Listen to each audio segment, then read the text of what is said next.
Tuna Kiswahili. Juhudi za umoja, Lugha maendeleo.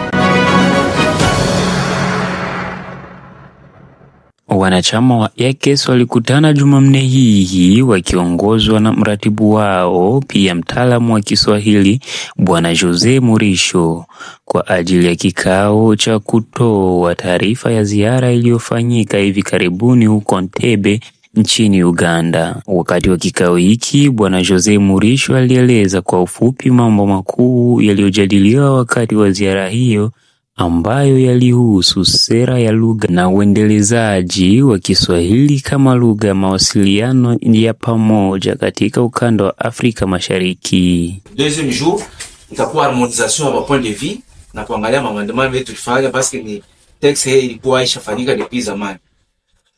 Mwisho tukafanya rapport final ya kazi. Rapport yenyewe ile mtasoma mbele mkiingereza. Na mtona maandamano ya GSCB tulifanya na kisha tukaishia pale. Alors signer ile document, mais tukaomba watutumie ile politique linguistique yenyewe ilikuwa validée. Haikupa kutoka sur place, secrétaire administrateur adjoint alisema anaenda sasa batatumika hayo, kisha baite kwa batatumia hayo.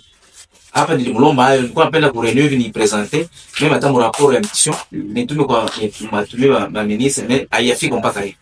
Neno nisichelewe sana, nishatuma rapport de mission déjà kwa CG na ministre d'intégration régionale. Tunatuma sasa kuye itafuatilia.